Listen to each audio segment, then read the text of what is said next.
10 sahabat Nabi yang dijamin masuk surga, Al-Asyarah Al-Mubasyarun. Abu Bakar As-Siddiq, sahabat sejati penjaga kebenaran penghuni surga. Namun sebelum kita masuk ke videonya, mari dukung kami dengan cara like, subscribe dan share video ini agar menambah manfaat bagi umat Islam pada umumnya.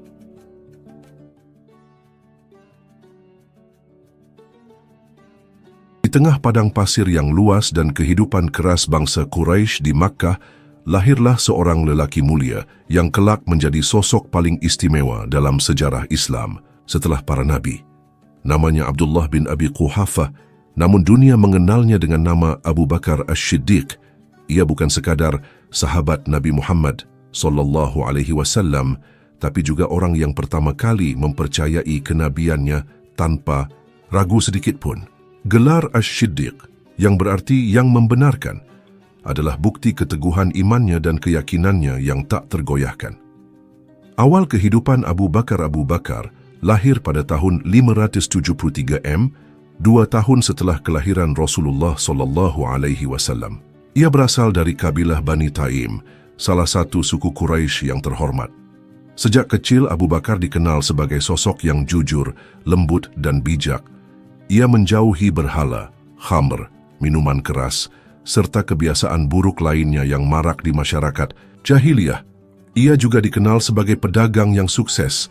Namun berbeda dengan para saudagar lainnya, Abu Bakar tidak tamak. Ia menggunakan hartanya untuk membantu orang miskin dan membebaskan budak.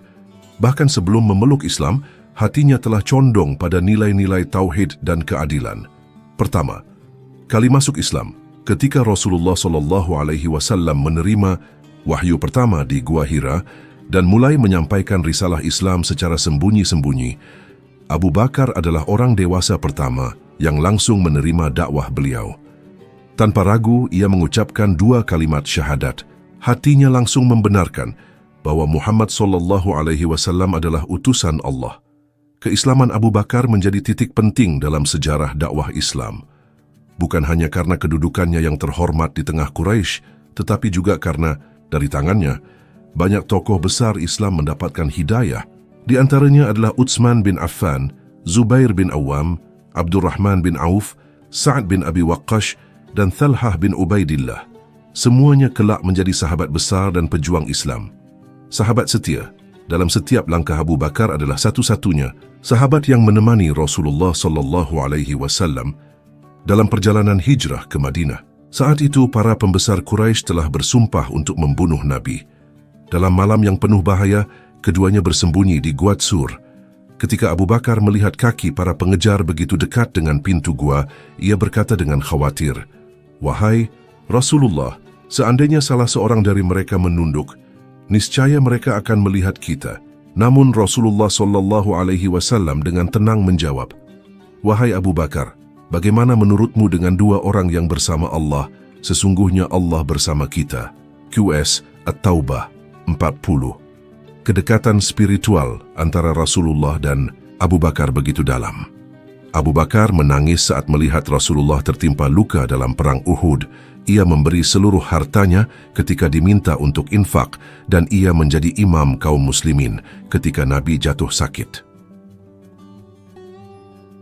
Pemimpin pertama setelah wafat Nabi. Ketika Rasulullah SAW wafat, kaum muslimin dilanda kesedihan mendalam. Sebagian dari mereka bahkan tidak percaya bahwa beliau telah tiada.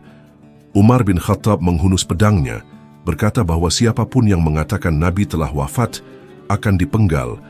Namun Abu Bakar dengan ketenangan dan kebijaksanaannya naik ke mimbar dan berkata, "Barang siapa menyembah Muhammad, maka sesungguhnya Muhammad telah wafat, dan barang siapa menyembah Allah, maka sesungguhnya Allah Maha Hidup dan tidak akan mati." Kemudian ia membacakan ayat Al-Quran, "Muhammad itu tidak lain hanyalah seorang rasul. Sungguh telah berlalu sebelumnya beberapa orang rasul. Apakah jika dia wafat atau dibunuh, kalian akan berbalik ke belakang murtad?"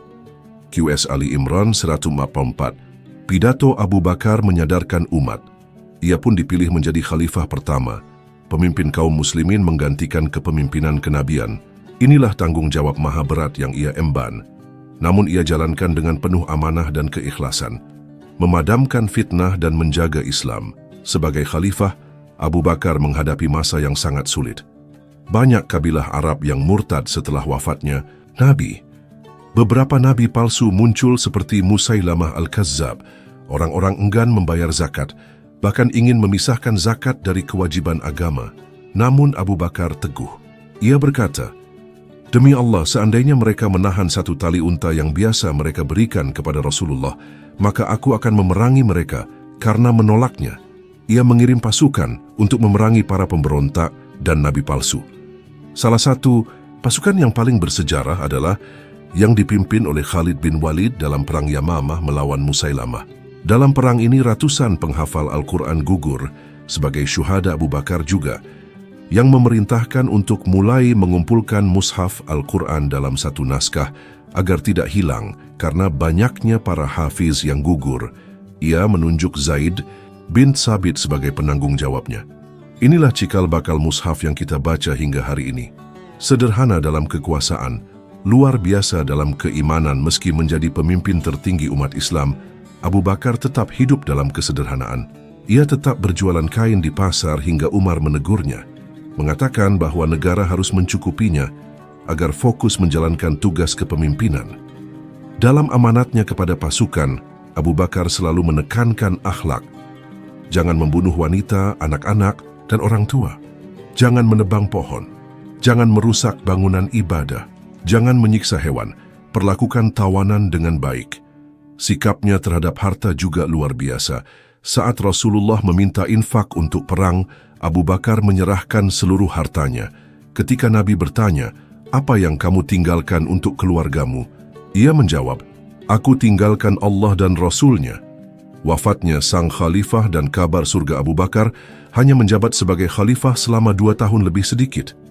Menjelang wafatnya, ia menunjuk Umar bin Khattab sebagai penggantinya setelah musyawarah dengan para sahabat. Ia wafat pada tahun 13 dalam usia 63 tahun, usia yang sama dengan Rasulullah SAW. Sesuai wasiatnya, ia dimakamkan di sebelah makam Rasulullah di kamar Aisyah putrinya yang juga istri Nabi. Rasulullah SAW sendiri telah menjamin surga bagi Abu Bakar. Dalam sebuah hadits Nabi bersabda, "Jika aku boleh mengambil seorang kekasih selain Allah, niscaya aku akan menjadikan Abu Bakar sebagai kekasihku." Hadits Bukhari dan Muslim. Dan dalam hadits lain Nabi bersabda Abu Bakar di surga. Hadits Tirmidzi, teladan abadi. Sepanjang zaman Abu Bakar As-Siddiq bukan hanya sahabat terbaik, tapi juga teladan keimanan, keteguhan, dan kepemimpinan. Ia adalah orang yang mencintai Rasulullah melebihi dirinya sendiri, yang membenarkan risalah tanpa syarat, dan yang menjaga agama ini dengan darah dan air mata. Dalam sejarah Islam, ia dikenang bukan karena kekayaannya, bukan karena kekuasaannya, tetapi karena hatinya yang penuh iman, keberaniannya menegakkan kebenaran, dan ketulusannya mengabdi kepada Allah dan Rasul-Nya.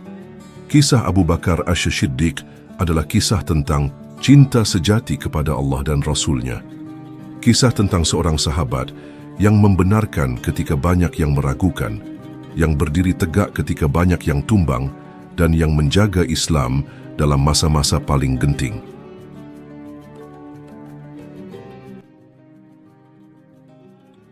Terima kasih sudah nonton. Jangan lupa like, subscribe, dan share ya!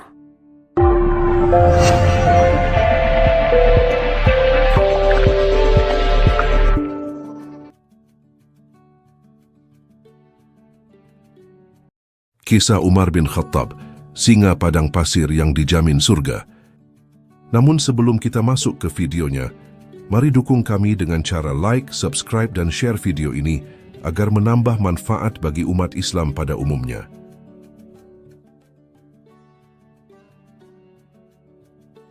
Di antara para sahabat Nabi Muhammad SAW yang mulia, ada satu nama yang disebut-sebut sebagai benteng Islam, sang pemimpin yang tegas namun adil, pemberani yang ditakuti kafilah Quraisy, sekaligus dicintai oleh kaum muslimin. Ia adalah Umar bin Khattab radhiyallahu anhu, lelaki perkasa yang disebut Rasulullah SAW sebagai salah satu dari 10 orang yang dijamin masuk surga. Awal hidup Umar bin Khattab. Umar lahir dari keluarga Bani Adi, Salah, satu cabang dari suku Quraisy, sekitar 13 tahun lebih muda dari Nabi Muhammad SAW. Ia tumbuh sebagai pemuda yang tangguh, berani dan disegani.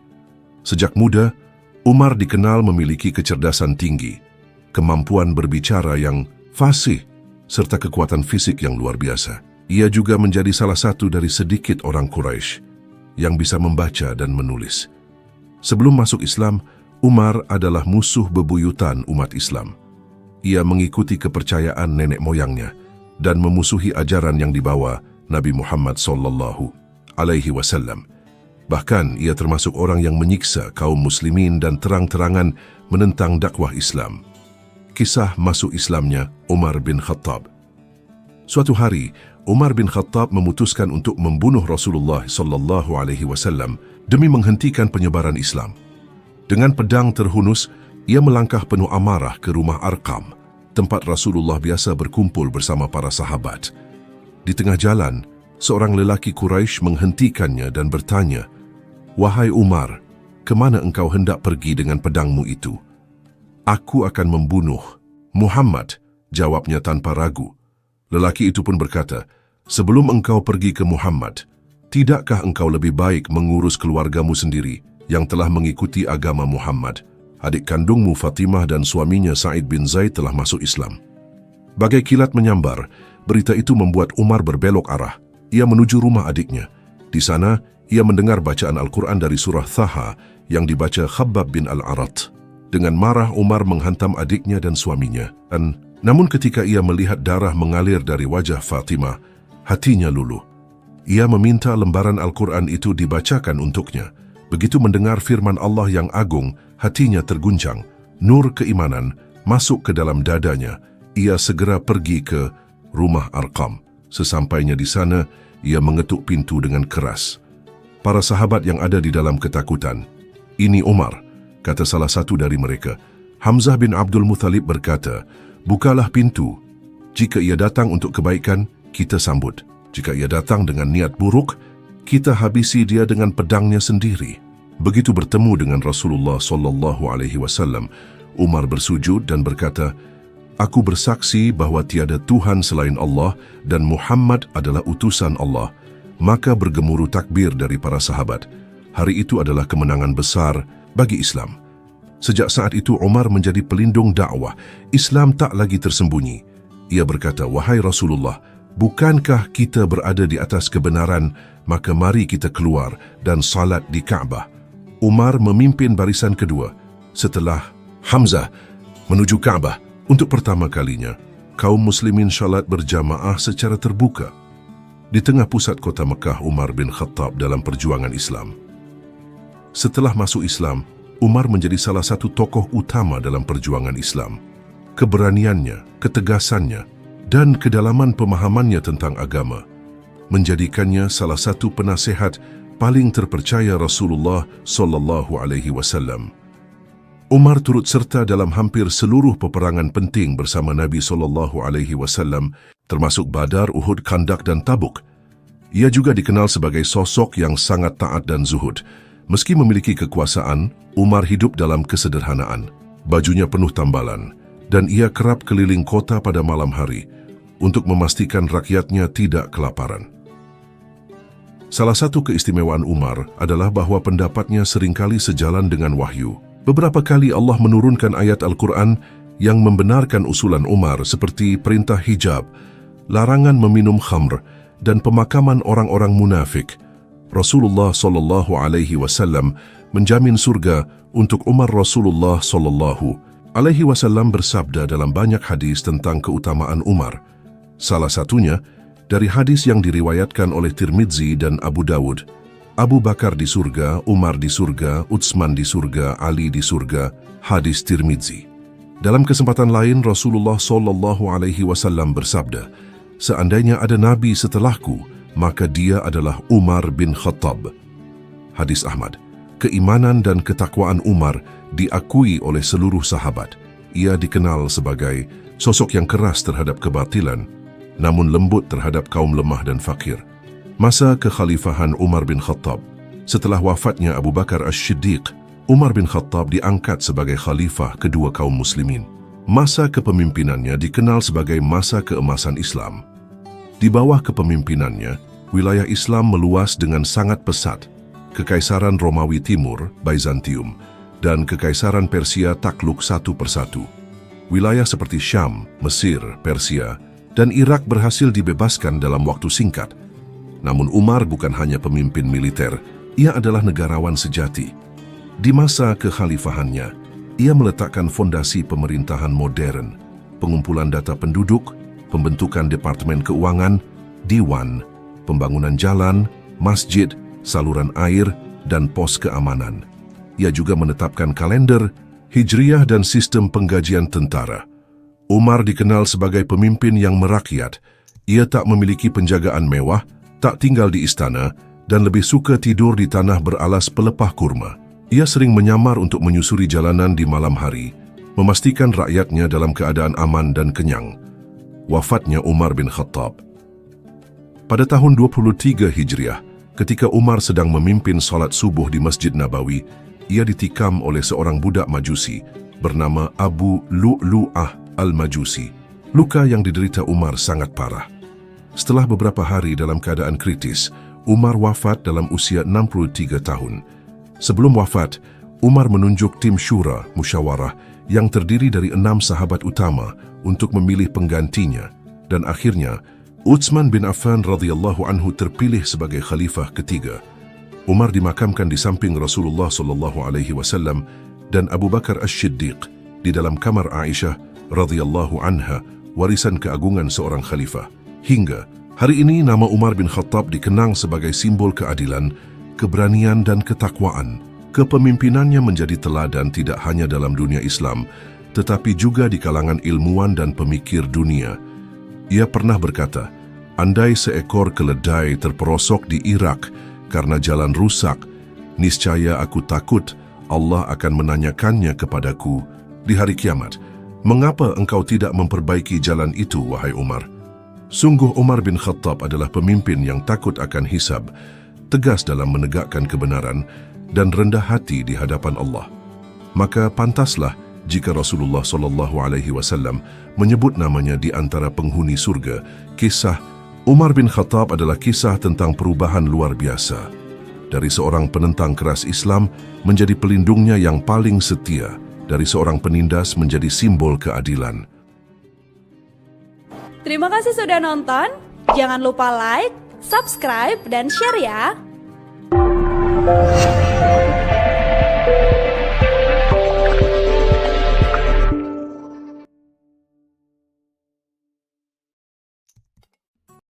Kisah Utsman bin Affan, sahabat dermawan yang dijamin surga.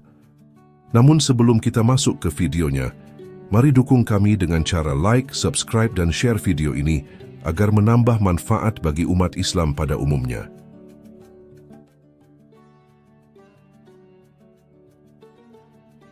Dalam sejarah Islam terdapat 10 sahabat Nabi Muhammad SAW yang dikenal sebagai Al-Asharah Al-Mubashirun Bil Jannah, yaitu mereka yang mendapat kabar gembira dari Rasulullah SAW bahwa mereka akan masuk surga. Salah satu dari mereka adalah Utsman bin Affan radhiyallahu anhu, seorang bangsawan Quraisy yang dikenal karena sifat lemah lembutnya, kekayaannya yang luar biasa, serta keikhlasannya dalam beramal.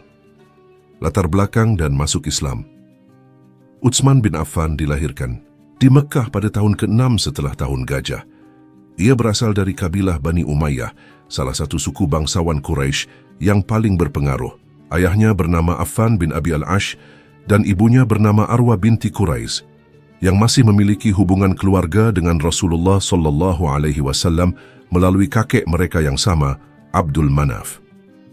Sebelum masuk Islam, Utsman sudah dikenal sebagai seorang pedagang sukses. Ia dikenal jujur, cerdas, dan dermawan. Ketika Islam mulai disebarkan secara sembunyi-sembunyi, Utsman termasuk orang-orang pertama yang masuk Islam melalui ajakan Abu Bakar As-Siddiq. Ia adalah orang keempat atau kelima yang memeluk Islam setelah Ali bin Abi Thalib, Zaid bin Haritsah, dan Abu Bakar sendiri. Pernikahannya dengan putri Rasulullah SAW. Salah satu kemuliaan Utsman bin Affan adalah ia menikahi dua putri Rasulullah SAW secara berturut-turut. Pertama, ia menikah dengan Ruqayyah. Ketika kaum muslimin berhijrah ke Habasyah, Utsman dan Ruqayyah termasuk yang pertama ikut serta. Setelah kembali ke Mekah dan kemudian hijrah ke Madinah, Ruqayyah jatuh sakit saat Perang Badar dan akhirnya wafat. Beberapa waktu setelah wafatnya Ruqayyah, Rasulullah SAW menikahkan Utsman dengan putrinya yang lain, Ummu Kulsum. Karena itulah Utsman dijuluki Dzul Nurain, pemilik dua cahaya. Tak ada sahabat Nabi lain yang diberi kehormatan menikahi dua putri Rasulullah SAW, dermawan tanpa batas. Salah satu karakteristik paling menonjol dari Utsman bin Affan adalah kedermawanannya. Ia adalah seorang hartawan yang tidak pernah segan menginfakkan kekayaannya demi kemaslahatan umat Islam. Ketika kaum muslimin hijrah ke Madinah, mereka kekurangan air bersih. Di sana terdapat sebuah sumur bernama Sumur Raumah yang airnya jernih dan segar, tetapi dimiliki oleh seorang Yahudi yang memonopoli airnya dan menjualnya dengan harga tinggi. Rasulullah SAW bersabda, "Barang siapa membeli Sumur Raumah, lalu menghibahkannya untuk kaum muslimin, maka baginya surga." Mendengar itu, Utsman bin Affan langsung membeli sumur tersebut dengan harga mahal dan mewakafkannya untuk umat Islam. Kedermawanan Utsman tak berhenti di situ. Dalam Perang Tabuk saat kaum muslimin menghadapi kesulitan logistik, Rasulullah SAW menyerukan bantuan kepada para sahabat. Utsman bangkit dan menyumbang 1.000 dinar emas, 300 unta lengkap dengan perlengkapannya, dan 70 kuda perang. Rasulullah SAW begitu terharu dan bersabda, "Tidak ada yang membahayakan Utsman setelah hari ini, yang oleh para ulama ditafsirkan sebagai kabar jaminan surga." Masa kekhalifahan. Setelah wafatnya Umar bin Khattab, Majelis Syura yang dibentuk untuk memilih khalifah berikutnya memutuskan Utsman sebagai khalifah ketiga setelah Abu Bakar dan Umar. Masa kekhalifahan Utsman berlangsung selama 12 tahun dan merupakan periode yang penting dalam sejarah Islam. Pada masa kekuasaannya, wilayah Islam berkembang pesat hingga mencakup sebagian besar Persia, sebagian besar Afrika Utara, dan daerah Kaukasus. Utsman juga berjasa besar dalam menyusun dan menyebarkan mushaf Al-Quran yang standar. Ketika perbedaan bacaan Al-Quran mulai menimbulkan kekhawatiran, Utsman membentuk tim untuk menyalin Al-Quran berdasarkan mushaf yang dimiliki oleh Hafsyah, putri Umar dan istri Nabi. Mushaf ini dikenal sebagai Mushaf Utsmani dan kemudian dikirim ke berbagai wilayah Islam yang menyatukan umat dalam satu bacaan yang baku. Namun, masa kekuasaan Utsman juga tidak lepas dari tantangan. Di tahun-tahun akhir pemerintahannya, muncul kelompok-kelompok yang tidak puas dan menuduh para gubernur Utsman melakukan nepotisme dan penyimpangan. Utsman dikenal sebagai pemimpin yang lembut, sehingga ia memilih untuk tidak bertindak keras terhadap para pembangkang demi menghindari pertumpahan darah sesama muslim. Wafatnya sang khalifah. Fitnah yang menimpa Utsman semakin membesar. Sekelompok pemberontak dari Mesir dan Kufah mengepung rumahnya di Madinah. Selama pengepungan itu, Utsman tetap sabar, tidak membalas, dan menolak bantuan senjata dari para sahabat, seperti Ali, Zubair, dan Thalhah. Ia lebih memilih mati daripada menjadi sebab tumpahnya darah kaum muslimin. Pada hari yang tragis, saat Utsman sedang membaca Al-Quran, para pemberontak berhasil menerobos masuk ke rumahnya dan membunuhnya. Saat wafat, darah Utsman menodai mushaf yang ia baca, sebuah simbol kesetiaan dan cintanya kepada kitabullah hingga akhir hayat. Wafatnya Utsman menjadi peristiwa duka besar bagi umat Islam. Para sahabat senior merasa kehilangan sosok yang tidak hanya alim dan dermawan, tapi juga penyabar dan bijak. Fitnah yang membunuh Utsman menjadi awal dari masa penuh gejolak dalam sejarah Islam, yang kemudian berlanjut ke masa Ali bin Abi Thalib, keutamaan dan pujian Rasulullah SAW. Rasulullah SAW pernah memuji Utsman dengan berbagai sabda yang menunjukkan kedudukannya yang mulia di sisi Allah. Setiap nabi memiliki sahabat dan sahabatku di surga adalah Utsman. Hadis Tirmidzi. Dalam hadis lain disebutkan Utsman berada di surga. Hadis Bukhari dan Muslim. Tak hanya itu, Rasulullah SAW juga menjelaskan bahwa malaikat merasa malu kepada Utsman karena kelembutannya dan rasa malunya yang luar biasa. Tidakkah aku merasa malu terhadap seseorang yang malaikat pun malu kepadanya? Hadis Muslim. Hadis ini disampaikan Rasulullah saat Utsman datang menemui beliau ketika beliau tengah duduk santai dengan sebagian tubuh terbuka. Ketika Utsman datang, Nabi langsung menutup tubuhnya sebagai bentuk penghormatan. Warisan dan pelajaran dari Utsman. Warisan Utsman tidak hanya tercatat dalam mushaf-mushaf Al-Quran, tetapi juga dalam teladan amalnya yang ikhlas, kesabarannya dalam menghadapi fitnah, dan kepemimpinannya yang bijak. Ia adalah gambaran nyata dari seorang mukmin sejati yang menginfakkan hartanya, jiwanya, dan waktunya untuk Islam. Pelajaran besar yang bisa kita ambil dari kehidupan Utsman adalah bahwa kekayaan bukanlah penghalang untuk menjadi ahli surga, asalkan digunakan untuk jalan Allah. Utsman tidak hanya menggunakan hartanya untuk beramal, tapi juga mempertahankan akhlaknya yang luhur hingga akhir hayatnya. Utsman bin Affan radhiyallahu anhu adalah sosok yang patut dijadikan teladan oleh setiap muslim. Ia seorang sahabat Nabi yang sejak awal menerima Islam, mendukung dakwah dengan harta dan jiwanya, menikahi dua putri Rasulullah SAW dan menjabat sebagai khalifah yang berjasa besar bagi umat Islam. Ia wafat dalam keadaan syahid dengan mushaf Al-Quran di hadapannya dan surga sebagai janjinya. Semoga Allah meridai Utsman bin Affan, mengangkat derajatnya dan menjadikannya inspirasi bagi kita semua dalam menggapai ridha dan surga Allah. Terima kasih sudah nonton. Jangan lupa like, subscribe, dan share ya.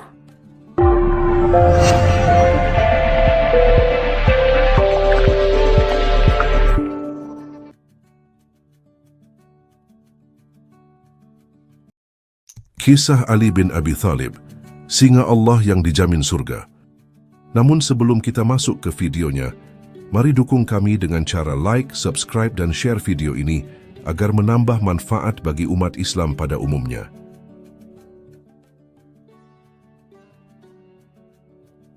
Ali bin Abi Thalib, sepupu sekaligus menantu Nabi Muhammad SAW, merupakan sosok agung dalam sejarah Islam.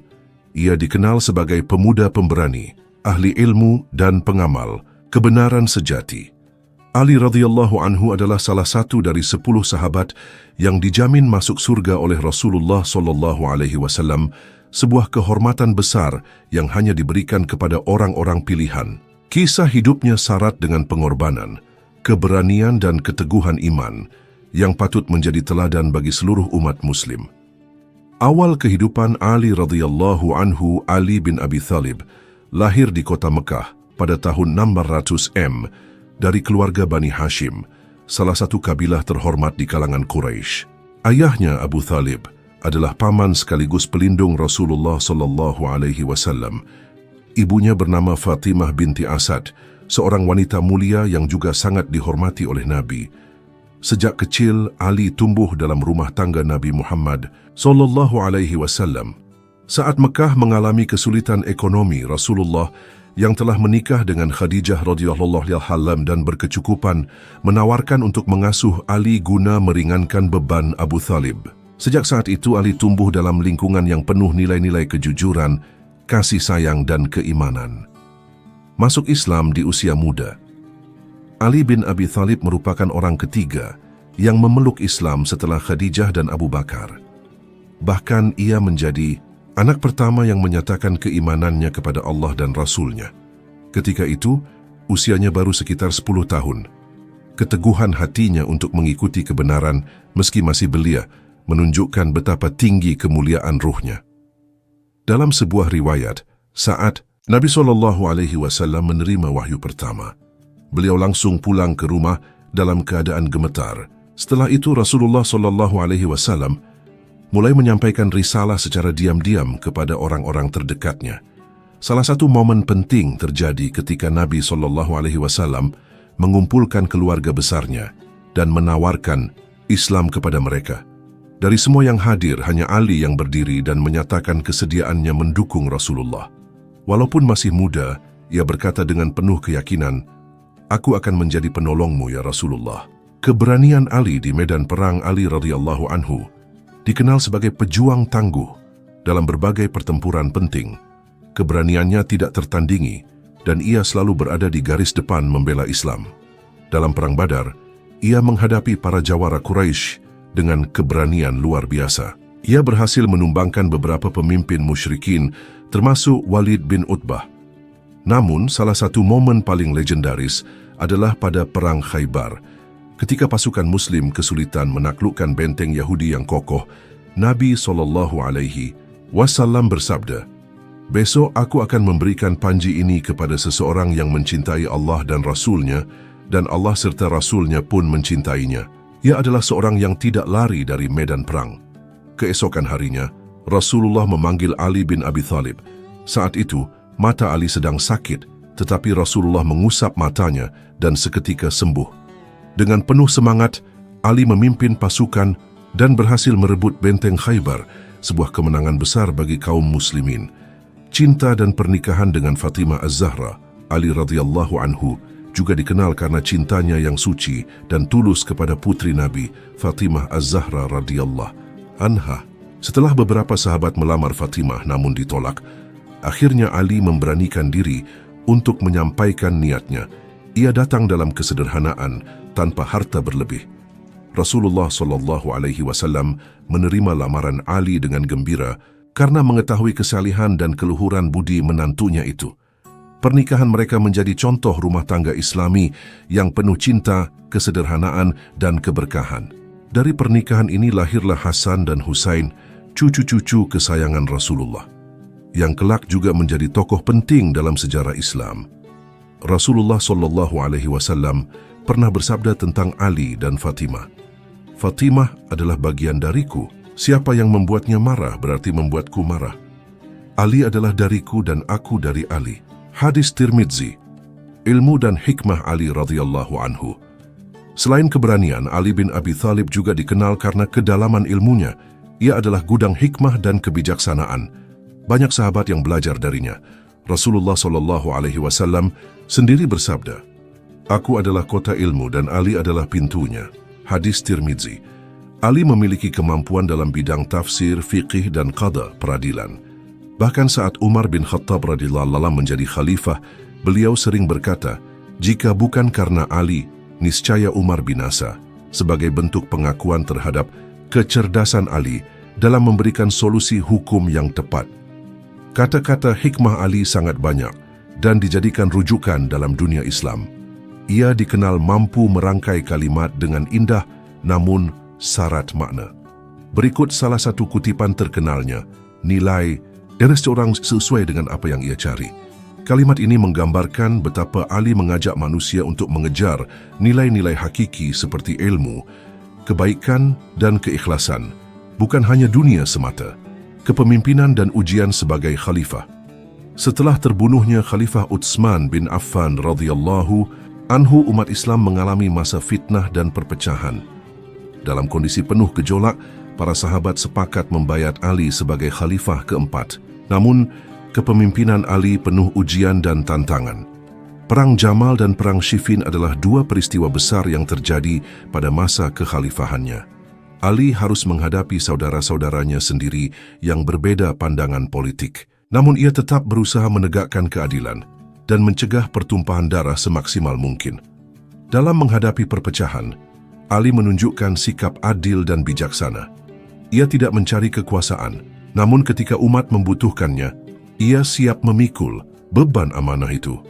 Kata-katanya yang terkenal saat menerima jabatan khalifah, "Wahai manusia, sesungguhnya aku bukan orang terbaik di antara kalian. Jika aku berlaku baik, bantulah aku. Jika aku salah, luruskanlah aku."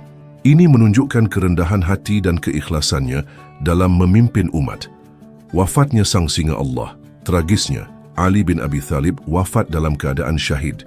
Ia ditikam oleh seorang khawarij bernama Abdurrahman bin Muljam saat hendak menunaikan salat subuh di Masjid Kufah. pada tanggal 21 Ramadan tahun 40 1991 luka parah akibat pedang beracun itu membuatnya berpulang ke hadirat Allah Subhanahu wa Ta'ala. Dalam usia sekitar 63 tahun, usia yang hampir sama dengan Rasulullah sallallahu alaihi wasallam. Sebelum wafat, Ali masih sempat memberikan pesan-pesan terakhir kepada putra-putranya Hasan dan Husain. Ia berkata, "Bertakwalah kepada Allah dan janganlah kamu tergoda oleh dunia. Jangan menangisi dunia yang telah kamu tinggalkan, dan janganlah kamu merasa senang dengan dunia yang akan datang kepadamu. Katakanlah kebenaran meskipun pahit, dan beramallah demi akhirat." Ia dimakamkan secara rahasia di Najaf, Irak, karena situasi politik yang masih mencekam saat itu. Ali radhiyallahu anhu dalam hati umat Islam John Ali bin Abi Thalib adalah simbol keberanian dan keadilan. Ia dihormati oleh semua golongan dalam Islam, baik Sunni maupun Syiah. Kepribadiannya mencerminkan kesempurnaan seorang mukmin, berilmu, bertakwa, rendah hati, dan penuh pengabdian kepada Islam. Rasulullah sallallahu alaihi wasallam pernah bersabda, "Barang siapa mencintai Ali, maka sungguh ia mencintaiku. Dan barang siapa membencinya, maka sungguh ia membenciku." Hadis Ahmad. Terima kasih sudah nonton. Jangan lupa like, subscribe, dan share ya.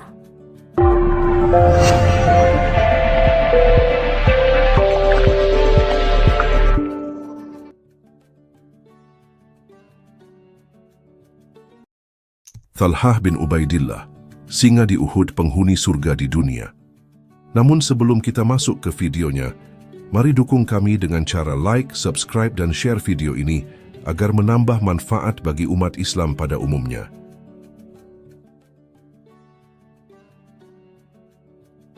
Dalam deretan nama-nama mulia yang dijamin masuk surga oleh Rasulullah sallallahu alaihi wasallam, satu nama bersinar dengan keberanian, keikhlasan, dan pengorbanan luar biasa. Talhah bin Ubaidillah.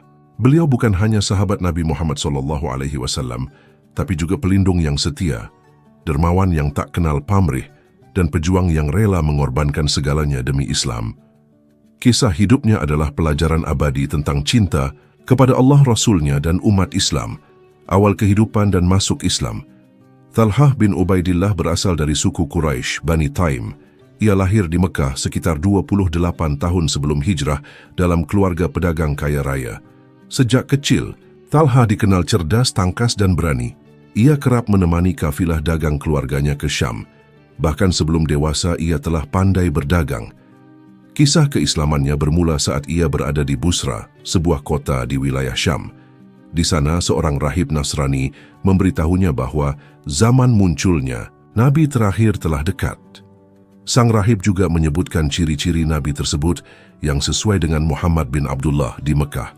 Saat Talhah pulang ke Mekah, ia mendengar kabar bahwa Muhammad telah diangkat sebagai Nabi dan mulai berdakwah secara sembunyi-sembunyi. Tanpa ragu, Talhah segera menemui Abu Bakar, sahabatnya yang juga sudah masuk Islam. Lalu diajak menemui Rasulullah sallallahu alaihi wasallam. Di sanalah ia mengucapkan 2 kalimat syahadat dan masuk Islam pada usia yang sangat muda. Talhah termasuk dalam kelompok As-Sabiqun Al-Awwalun, orang-orang pertama yang memeluk Islam. Bersama sahabat-sahabat awal seperti Abu Bakar, Ali bin Abi Thalib, dan Zubair bin Awam, Talhah menanggung berbagai bentuk penyiksaan dari kaum Quraisy. Namun tidak sekalipun keimanannya goyah. Ia tetap teguh meski kehilangan banyak harta dan kenyamanan hidup. Hijrah dan persaudaraan di Madinah. Ketika perintah hijrah datang, Talhah termasuk yang terlebih dahulu meninggalkan Mekah menuju Madinah. Di sana Rasulullah mempersaudarakannya dengan Sa'id bin Zaid, sahabat yang juga dijamin masuk surga. Keduanya menjadi pasangan yang saling menguatkan dalam perjuangan Islam. Talhah dikenal sebagai saudagar sukses dan dermawan. Sebagian besar hartanya diinfakkan di jalan Allah. Ia tidak pernah menolak permintaan dan seringkali memberi bahkan sebelum diminta. Namun ia bukan hanya dermawan di harta, melainkan juga dalam pengorbanan jiwa. Singa di Perang Uhud. Puncak keteguhan dan kesetiaan Talhah terlihat jelas dalam Perang Uhud. Dalam pertempuran yang awalnya dimenangkan kaum muslimin, keadaan berbalik saat pasukan pemanah meninggalkan pos mereka. pasukan Quraisy berhasil menyerang balik dan menimbulkan kekacauan besar. Dalam situasi kritis itu, Rasulullah SAW menjadi sasaran utama. Banyak sahabat gugur di sekeliling beliau, namun Thalhah bin Ubaidillah berdiri kokoh bak tembok pelindung. Ia bertarung sendirian membendung serangan demi serangan untuk melindungi Nabi. Tubuhnya dijadikan perisai hidup, sehingga Rasulullah tidak terluka lebih parah. Dikisahkan lebih dari 70 luka menimpa tubuh Thalhah saat itu. Tangannya bahkan terpotong syarafnya, hingga tidak dapat digerakkan lagi. Namun ia tidak peduli. Yang penting, Rasulullah selamat. Setelah perang usai, Rasulullah bersabda, "Barang siapa ingin melihat seorang syahid yang berjalan di muka bumi, maka lihatlah Thalhah bin Ubaidillah." Beliau juga berkata, "Hari ini Thalhah telah wajib masuk surga." Ucapan ini menjadi salah satu dalil kuat bahwa Thalhah termasuk dalam 10 orang sahabat yang dijamin masuk surga, Al-Asyarah Al-Mubashsyarun bil Jannah. Peran strategis dalam dakwah dan kepemimpinan Thalhah tak hanya menjadi pejuang gagah di medan perang, ia juga seorang pemikir dan penasihat yang bijak. Dalam banyak kesempatan, Rasulullah mengutusnya sebagai duta atau pemimpin ekspedisi. Thalhah selalu menjalankan tugasnya dengan cermat, amanah, dan penuh tanggung jawab. Setelah wafatnya Rasulullah SAW, Thalhah tetap setia dalam barisan para khalifah yang dipilih umat. Abu Bakar, Umar bin Khattab, dan Utsman bin Affan. Ia menjadi penasihat yang dihormati dan sering menjadi perantara dalam menyelesaikan konflik. Namun, dalam masa pemerintahan Khalifah Ali bin Abi Thalib, terjadi fitnah besar yang mengguncang umat Islam. Thalhah bersama Zubair bin Awam dan Aisyah radhiyallahu anha awalnya berada dalam barisan yang berbeda pandangan dengan Ali terkait tuntutan atas kematian Utsman. Mereka terlibat dalam peristiwa Perang Jamal. Namun yang menarik, Thalhah tidak menginginkan pertumpahan darah antar sesama Muslim. Dalam pertempuran itu, ketika ia menyadari bahwa perang hanya akan membawa kehancuran umat, ia memilih mundur dari pertempuran. Saat itulah ia terkena panah dari pasukan Marwan bin Hakam dan gugur sebagai syahid Ali bin Abi Thalib yang mengetahui hal itu menangis dan berkata, "Aku mendengar Rasulullah bersabda Thalhah dan Zubair adalah tetanggaku di surga." Akhlak dan kedermawanan yang luar biasa. Selain keberaniannya, Thalhah dikenal karena akhlaknya yang lembut dan kedermawanannya yang tak tertandingi. Ia memiliki kebiasaan luar biasa, tidak pernah membiarkan malam berlalu jika masih ada harta di tangannya yang belum diberikan kepada orang yang membutuhkan. Diriwayatkan, suatu hari ia menerima keuntungan sebesar 700.000 dirham dari hasil usahanya. Ia tidak tidur semalam suntuk hingga seluruh harta itu habis dibagikan kepada orang miskin, anak yatim, dan para janda. Ia pernah berkata, "Kami telah belajar dari Rasulullah bahwa harta hanyalah titipan. Jika tidak segera disalurkan, ia akan membelenggu kita di akhirat." Wafatnya sang pahlawan Thalhah bin Ubaidillah wafat pada tahun 36 dalam usia sekitar 60 tahun. Ia gugur dalam Perang Jamal, tapi dalam kondisi memilih perdamaian. Ia meninggalkan warisan tidak hanya berupa harta yang sangat banyak, tetapi juga teladan pengorbanan, keimanan, dan kesetiaan. Anak-anaknya, seperti Muhammad bin Thalhah, melanjutkan jejaknya dalam dakwah dan jihad. Ia juga meninggalkan jejak berupa tanah-tanah luas di Irak dan Hijaz, yang semuanya ia niatkan untuk maslahat umat. Pelajaran dari kehidupan Thalhah bin Ubaidillah. Kisah hidup Thalhah bin Ubaidillah bukan sekadar cerita sejarah. Ia adalah cermin bagi kita hari ini. Keberanian Thalhah menunjukkan bahwa cinta sejati kepada Rasulullah tidak hanya di lisan, tapi dalam tindakan nyata. Kedermawanannya menunjukkan bahwa harta hanya bermakna jika digunakan di jalan Allah. Kesetiaannya mengajarkan kita bahwa perjuangan harus dilandasi dengan keikhlasan, bukan ambisi pribadi. Keputusannya untuk berdamai di akhir hayatnya menjadi teladan bahwa persatuan umat lebih utama dari kemenangan pribadi. Dalam langit sejarah Islam, nama Thalhah bin Ubaidillah bersinar seperti bintang terang. Ia bukan hanya pahlawan di medan perang, tetapi juga pahlawan dalam kehidupan sehari-hari. Rasulullah menjaminnya masuk surga karena keimanannya yang teguh, keberaniannya yang tulus, dan cintanya yang mendalam kepada Islam. Semoga Allah meridai Talhah bin Ubaidillah dan menghimpun kita bersama beliau di surga, sebagaimana beliau telah menghimpun seluruh hidupnya untuk Islam dan Rasulullah sallallahu alaihi wasallam.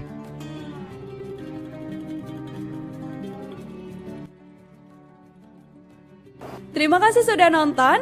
Jangan lupa like, subscribe, dan share ya.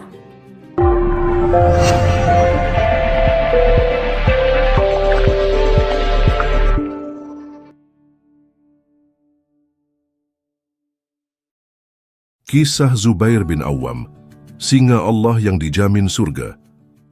Namun sebelum kita masuk ke videonya, mari dukung kami dengan cara like, subscribe, dan share video ini agar menambah manfaat bagi umat Islam pada umumnya.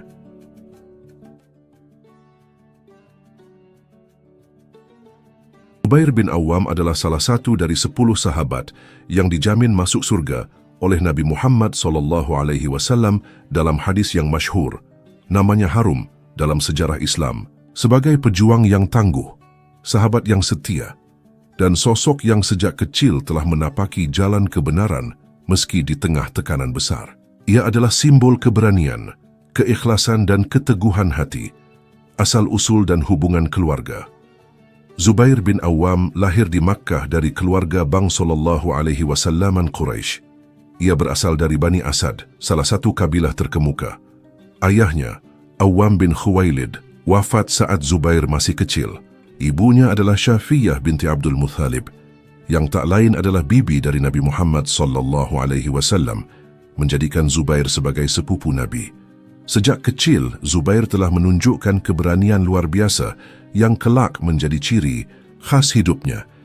Ibunya, Syafiyah, dikenal sebagai wanita tegas dan keras dalam mendidik anak.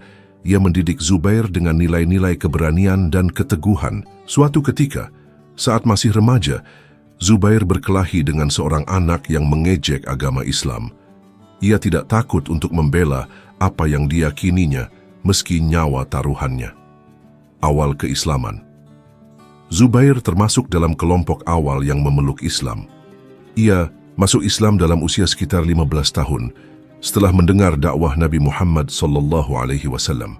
Pilihannya ini membuat keluarganya marah besar, terutama pamannya yang menyiksanya dengan kejam. Dalam satu riwayat disebutkan bahwa pamannya menggulung Zubair dalam tikar dan membakar api di bawahnya agar ia murtad dari Islam. Tapi Zubair tetap kokoh. Ia berkata, "Aku tidak akan kembali kepada kekafiran selamanya." Keislamannya adalah bukti pertama keberanian yang akan menjadi tonggak dalam hidupnya. Ia menanggung siksaan karena keimanan, tapi tidak pernah mundur. Ia lebih memilih luka dan derita daripada menanggalkan keimanan kepada Allah dan Rasul-Nya. Dekat dengan Nabi Muhammad SAW karena hubungan kekeluargaan dan keimanannya yang teguh, Zubair sangat dekat dengan Rasulullah SAW. Ia termasuk dalam sahabat-sahabat yang selalu berada di sisi Nabi dalam keadaan sulit maupun lapang. Dalam banyak pertempuran, Zubair tampil sebagai panglima perang yang ditakuti musuh. Nabi Muhammad SAW sendiri memberi gelar khusus kepadanya. Dalam sebuah hadis Rasulullah bersabda, "Setiap Nabi mempunyai hawari, pendukung setia, dan hawariku adalah Zubair bin Awam." HR, Bukhari dan Muslim. Sebagai hawari Rasulullah, Zubair adalah orang yang tak pernah ragu untuk mempertaruhkan nyawanya demi membela Nabi dan Islam. Dalam perang Uhud, ia termasuk sahabat yang berdiri teguh saat pasukan Muslim hampir porak-poranda. Dalam perang Khandak, ia menjadi utusan Nabi untuk menyelidiki pergerakan musuh. Dan dalam perang Yarmuk, Zubair memimpin pasukan dengan keberanian yang mengguncang barisan Romawi. Keberanian di medan perang.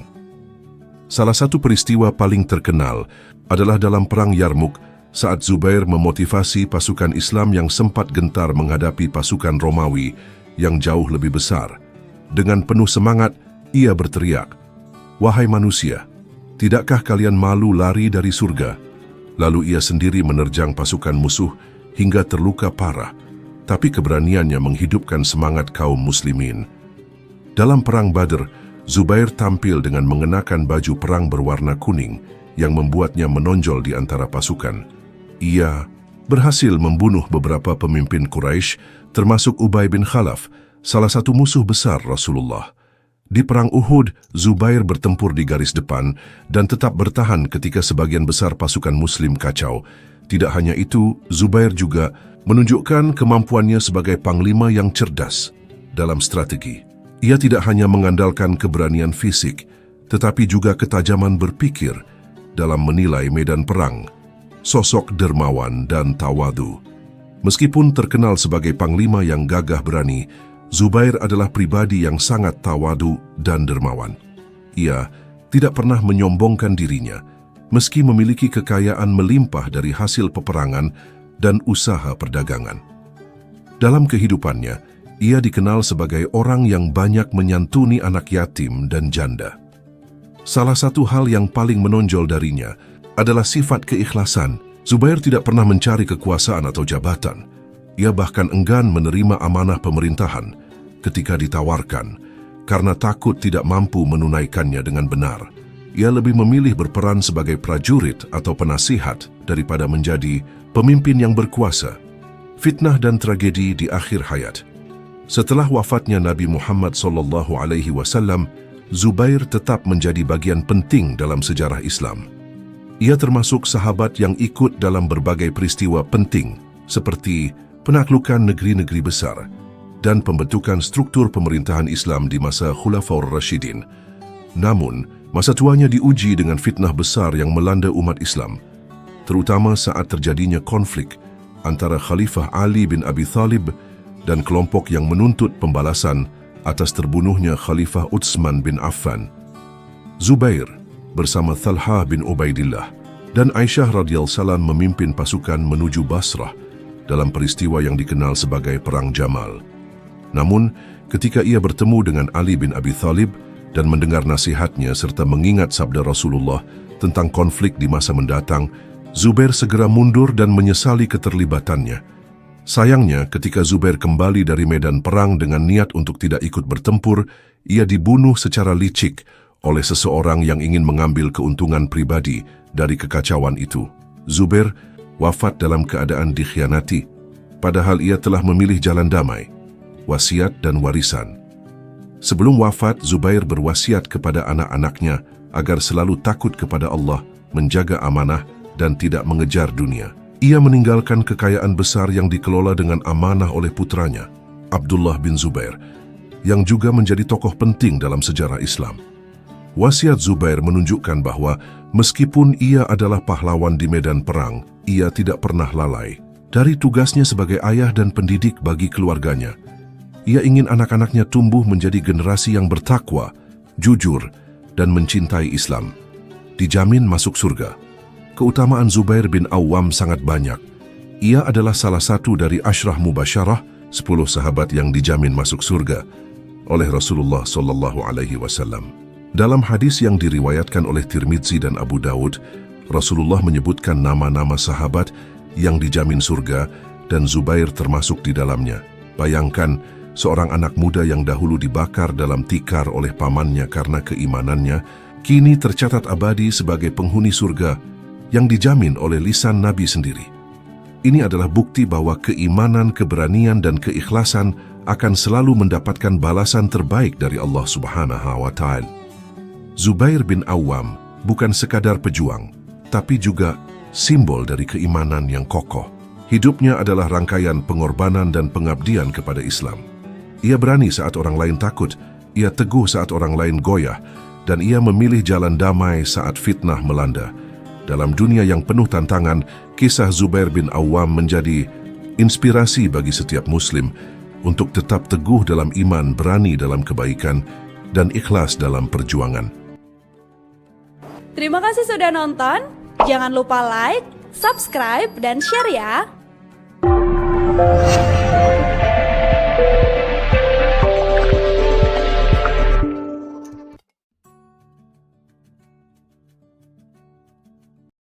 Abdurrahman bin Auf, saudagar dermawan yang dijamin surga. Namun sebelum kita masuk ke videonya, Mari dukung kami dengan cara like, subscribe, dan share video ini agar menambah manfaat bagi umat Islam pada umumnya.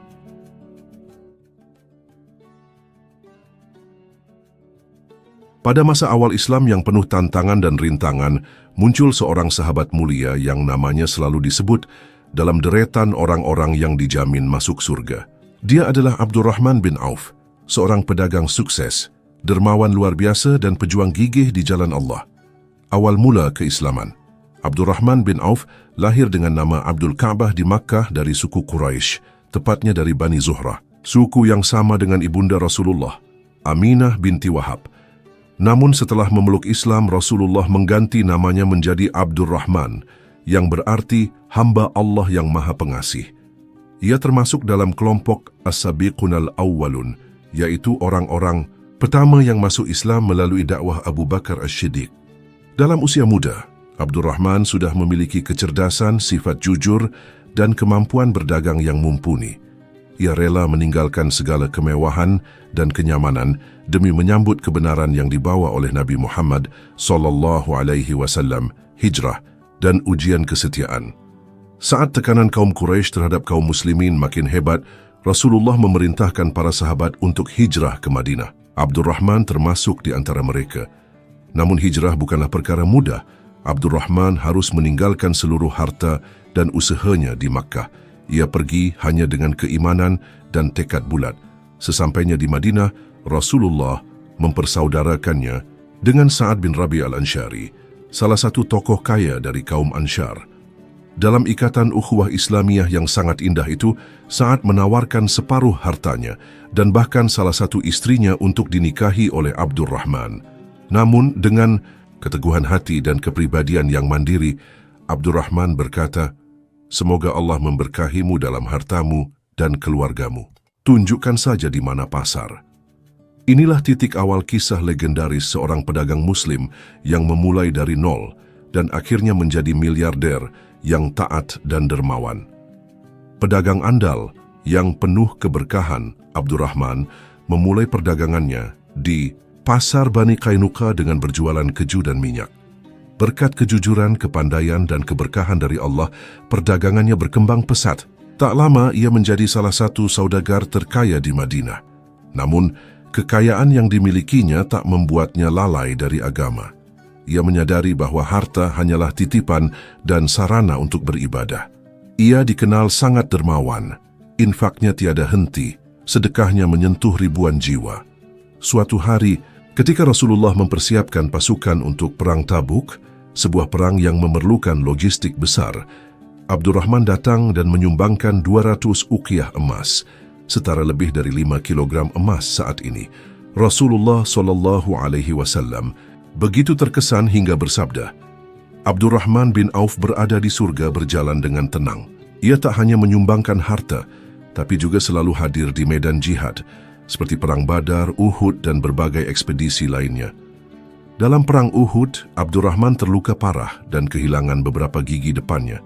Namun semangat jihadnya tak pernah padam. Pilar ekonomi umat Abdurrahman bin Auf memahami pentingnya stabilitas ekonomi dalam pembangunan umat. Ia tidak sekadar berdagang untuk pribadi, tetapi juga menjadikan kekayaannya sebagai pilar bagi kekuatan umat Islam. Ia membeli kebun-kebun dan rumah-rumah yang kemudian ia wakafkan.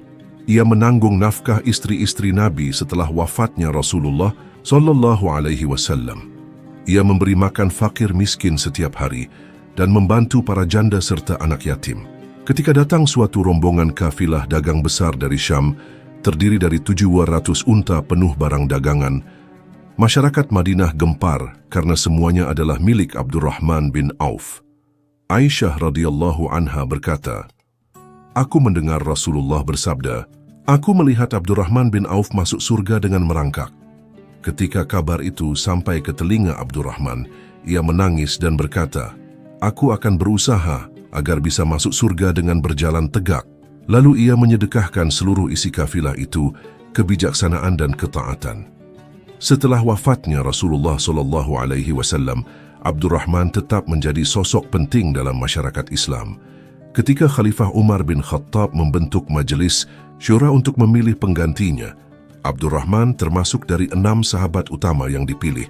Namun, ia menolak menjadi khalifah, lebih memilih menjadi penentu suara. Dengan keikhlasan dan kebijaksanaan luar biasa, ia memilih Utsman bin Affan menjadi khalifah. Setelah melakukan musyawarah panjang dengan masyarakat, keputusannya diterima oleh semua pihak, menandakan betapa besar kepercayaan umat padanya.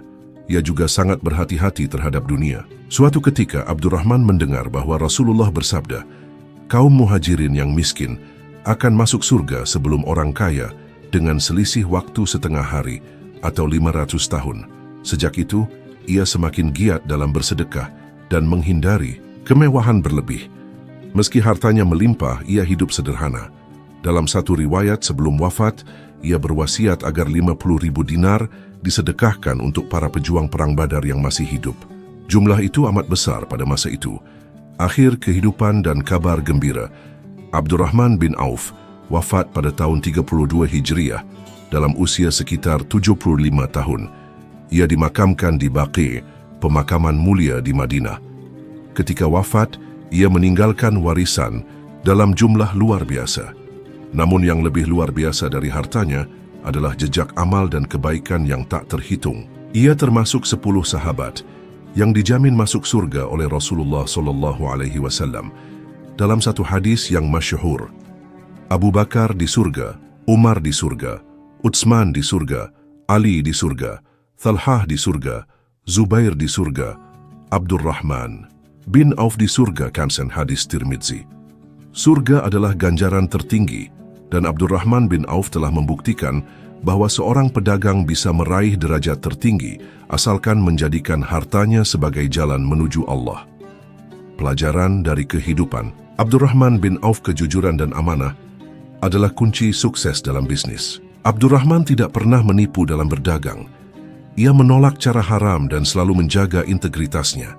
Kekayaan bukanlah penghalang menuju surga, asalkan disalurkan di jalan yang benar. Ia membuktikan bahwa menjadi kaya dan dermawan bisa menjadi jalan menuju ridha Allah. Sikap rendah hati dan tawadu. Meski termasuk orang terkaya, ia tetap hidup sederhana dan menjauhi kemewahan berlebih, mengutamakan ukhuwah dan kepentingan umat. Ia selalu hadir di sisi Nabi dalam perjuangan dakwah dan menjadi tulang punggung umat secara finansial, mengedepankan musyawarah dan hikmah dalam keputusan penting. Saat memilih khalifah, ia tidak tergesa-gesa, tapi mengedepankan kepentingan umat di atas ambisi pribadi. Kisah Abdurrahman bin Auf adalah bukti bahwa dunia dan akhirat bisa diraih bersama jika seseorang menjadikan Allah sebagai tujuan utama. Ia bukan hanya sahabat Nabi, bukan hanya saudagar kaya, tapi juga simbol keteguhan iman, kebijaksanaan, dan kedermawanan. Dalam dunia modern, kisahnya menjadi teladan bagi para profesional, pebisnis, dan siapa saja yang ingin hidup dengan penuh berkah. Ia membuktikan bahwa berharta bukan berarti terlena, dan sukses dunia bisa menjadi jalan menuju surga bila dikelola dengan iman dan takwa.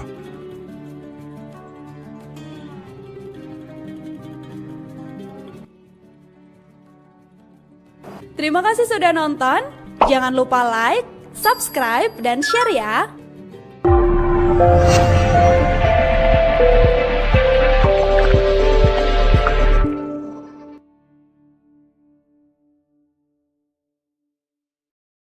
Sa'ad bin Abi Waqqas, sang pemanah surga yang terpercaya.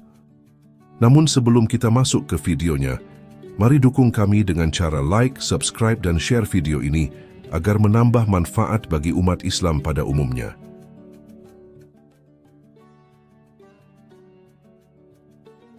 Di antara para sahabat Rasulullah SAW, terdapat seorang pemuda pemberani yang namanya tercatat dalam sejarah Islam sebagai salah satu dari 10 orang yang dijamin masuk surga semasa hidupnya. Ia adalah Sa'ad bin Abi Waqqas, seorang mujahid, pemanah ulung, dan panglima yang disegani. Namanya harum sebagai sosok yang taat, teguh, dan selalu membela Rasulullah dalam suka maupun duka. Awal keislaman Sa'ad bin Abi Waqqas dilahirkan di Makkah, sekitar 20 tahun sebelum kenabian. Ia berasal dari Bani Zuhrah, salah satu kabilah Quraisy. Sa'ad dikenal sebagai pemuda yang cerdas, tangguh, dan memiliki insting kepemimpinan yang kuat. Saat cahaya Islam mulai menyinari tanah Makkah, Sa'ad adalah orang ketujuh yang memeluk Islam melalui ajakan Abu Bakar Ash-Shiddiq. Sa'ad memeluk Islam pada usia muda, sekitar 17 tahun. Keputusannya ini membuat keluarganya marah besar. Ibunya yang sangat mencintainya mengancam akan mogok makan hingga mati jika Sa'ad tidak meninggalkan Islam. Dalam peristiwa itu, keteguhan iman Sa'ad diuji. Ia berkata kepada ibunya, "Wahai ibuku, ketahuilah, seandainya engkau memiliki 100 nyawa, dan satu demi satu keluar dari tubuhmu karena kau memaksaku meninggalkan agama ini, maka aku tetap tidak akan meninggalkan agama Muhammad SAW." Pengorbanan Sa'ad atas keyakinannya, inilah yang menyebabkan Allah menurunkan ayat dalam surah Luqman, ayat 14-15, yang menegaskan pentingnya berbuat baik kepada orang tua, namun tidak menaati mereka jika mereka memaksa untuk menyekutukan Allah. Mujahid pertama yang melukai musuh demi Islam. Sa'ad dikenal sebagai salah satu sahabat pertama yang menghunuskan pedang demi membela agama Allah. Dalam salah satu peristiwa di awal dakwah Islam, ketika kaum musyrikin Makkah menyerang kaum muslimin, secara sembunyi-sembunyi, Sa'ad membalas dengan keberanian yang luar biasa. Ia menjadi sahabat pertama yang melukai musuh di jalan Allah. Keberanian ini bukan semata-mata karena kekuatan fisik, melainkan karena keyakinan yang tak tergoyahkan kepada Allah dan Rasul-Nya. Rasulullah SAW pun sangat mencintainya. Dalam berbagai pertempuran, terutama Perang Uhud, Sa'ad menunjukkan keberanian luar biasa. Sang pemanah Rasulullah. Salah satu julukan Sa'ad bin Abi Waqqas yang terkenal adalah pemanah Rasulullah. Dalam Perang Uhud, Sa'ad menunjukkan kemahiran memanahnya secara luar biasa. Ia berdiri teguh di sisi Rasulullah yang saat itu tengah diserang dari berbagai arah. Dengan panah di tangan, Sa'ad melindungi Nabi Muhammad SAW, melesatkan panah demi panah ke arah musuh. Rasulullah SAW bahkan pernah bersabda kepada Sa'ad, "Irmi ya Sa'ad, fidaka abi wa ummi." Panahlah wahai Sa'ad, aku menebusmu dengan ayah dan ibuku. Ini adalah ungkapan luar biasa yang menunjukkan betapa besar kecintaan Rasulullah kepada Sa'ad. Tak pernah beliau ucapkan kata-kata tersebut kepada sahabat lain, kecuali kepada Sa'ad bin Abi Waqqas, pemimpin bijaksana dan panglima andal. Setelah Rasulullah SAW wafat, Sa'ad melanjutkan perjuangan Islam di bawah kepemimpinan Abu Bakar Ash-Shiddiq, Umar bin Khattab dan Utsman bin Affan. Puncak peran penting Sa'ad terjadi pada masa kekhalifahan Umar bin Khattab. Saat itu, Kekaisaran Persia yang besar dan megah menjadi target perluasan wilayah Islam. Umar menunjuk Sa'ad bin Abi Waqqas sebagai panglima perang dalam ekspedisi melawan Persia. Ini bukan keputusan ringan, mengingat kekuatan Persia sangatlah besar. Namun Umar tahu Sa'ad bukan hanya tangguh di medan perang, tetapi juga bijak dalam mengambil keputusan. Pertempuran Qadisiyah. Pertempuran Qadisiyah adalah titik balik kemenangan Islam atas Persia. Sa'ad memimpin pasukan Muslim yang jumlahnya jauh lebih sedikit dibanding pasukan Persia. Namun dengan strategi yang matang, motivasi keimanan yang tinggi, dan kepercayaan pada pertolongan Allah, pasukan Muslimin berhasil meraih kemenangan. Telak Sa'ad memimpin pasukan meskipun dalam keadaan sakit keras, bahkan tidak mampu duduk tegak. Ia tetap memberi instruksi dari atas tempat tidurnya, menunjukkan keteguhan hati dan komitmen terhadap tugas. Dalam pertempuran ini, salah satu tokoh utama Persia, Rustum, tewas. Kemenangan Qadisiyah membuka jalan bagi penaklukan ibu kota Persia, Madain, dan kemudian seluruh wilayah kekuasaan Persia jatuh ke tangan kaum muslimin, gubernur dan penegak keadilan. Setelah kemenangan besar tersebut, Umar bin Khattab mengangkat Sa'ad sebagai gubernur di wilayah Kufah. Namun, jabatan ini tak membuat Sa'ad tinggi hati. Ia menjalankan tugasnya dengan adil, tidak korup dan menjauhi kemewahan. Ketika ada tuduhan terhadapnya mengenai ketidakadilan dalam memimpin salat, Umar mengirim penyelidik ke Kufah. Setelah diperiksa, ternyata Sa'ad tidak bersalah. Umar tetap mencopotnya dari jabatan bukan karena kesalahan, tetapi karena ingin menjaga citra keadilan di mata rakyat. Sa'ad menerimanya dengan lapang dada, tanda kedewasaannya dalam menerima takdir Allah. didoakan Nabi, doa yang mustajab. Rasulullah Sallallahu Alaihi Wasallam pernah mendoakan Sa'ad dengan doa yang istimewa. Ya Allah, kabulkanlah doa Sa'ad jika ia berdoa kepadamu. Sejak saat itu, Sa'ad dikenal sebagai sahabat yang doanya mustajab. Banyak kisah tentang bagaimana doa-doa Sa'ad dikabulkan oleh Allah Subhanahu wa Ta'ala. Suatu ketika, ada seseorang yang mencaci maki Sa'ad dan memfitnahnya. Sa'ad tidak membalas dengan kata-kata, melainkan ia berdoa kepada Allah agar orang itu mendapat balasan. Tak lama kemudian, orang itu tertimpa musibah besar. Namun, Sa'ad bukanlah orang yang suka menggunakan doanya untuk membalas dendam pribadi. Ia hanya berdoa kepada Allah dalam kondisi yang sangat mendesak dan selalu menjaga lisannya dari kata-kata kotor. Ketakwaan inilah yang menjadi dasar kekuatan spiritualnya. Wafat dalam keheningan dan kemuliaan. Sa'ad bin Abi Waqqas wafat pada usia sekitar 80 tahun.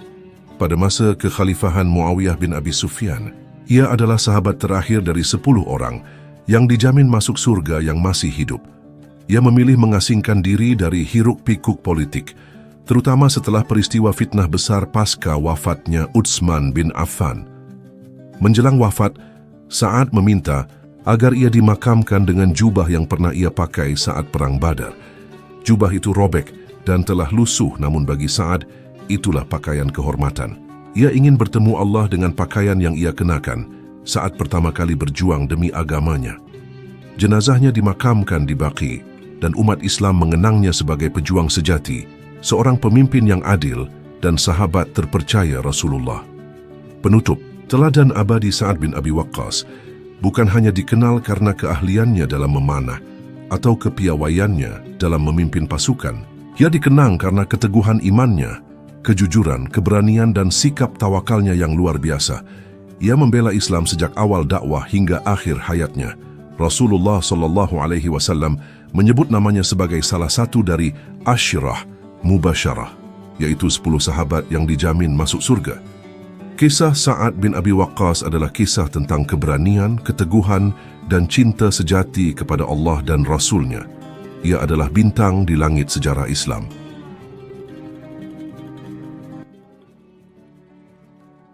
Terima kasih sudah nonton. Jangan lupa like, subscribe, dan share ya.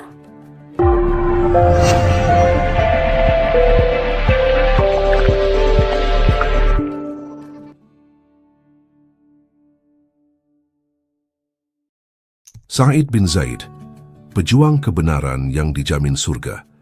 Namun sebelum kita masuk ke videonya, mari dukung kami dengan cara like, subscribe, dan share video ini agar menambah manfaat bagi umat Islam pada umumnya.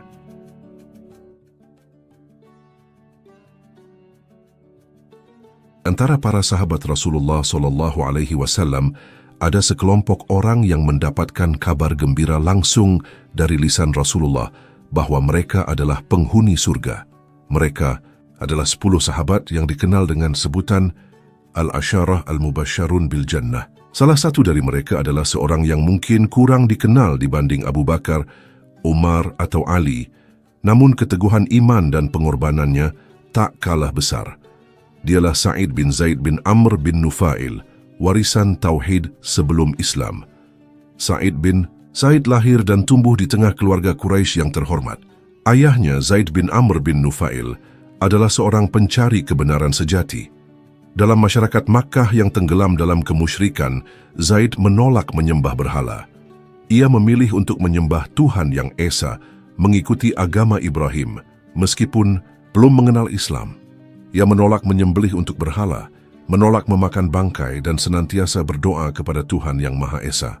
Ia sering naik ke lereng-lereng bukit dan berdoa, "Ya Allah, seandainya aku tahu bagaimana cara Engkau ingin disembah, niscaya aku akan menyembahmu." Kehidupan Zaid yang zuhud dan tauhidnya yang lurus memberikan pengaruh besar kepada Sa'id kecil. Ketika cahaya Islam bersinar di Makkah melalui dakwah Rasulullah Sallallahu Alaihi Wasallam, Sa'id bin Zaid tidak ragu untuk menerima ajaran ini. Ia tahu inilah jawaban dari doa-doa ayahnya. Inilah jalan kebenaran yang telah lama dicari. Masuk Islam di masa awal, Sa'id bin Zaid adalah salah satu dari orang-orang pertama yang memeluk Islam. bahkan sebelum Rasulullah SAW berdakwah secara terbuka.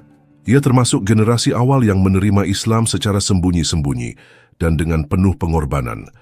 Bersama istrinya, Fatimah binti Al-Khattab, yang juga telah memeluk Islam, ia menghadapi berbagai tekanan dari kaum Quraisy, termasuk dari iparnya sendiri, Umar bin Al-Khattab, yang saat itu masih menjadi musuh Islam.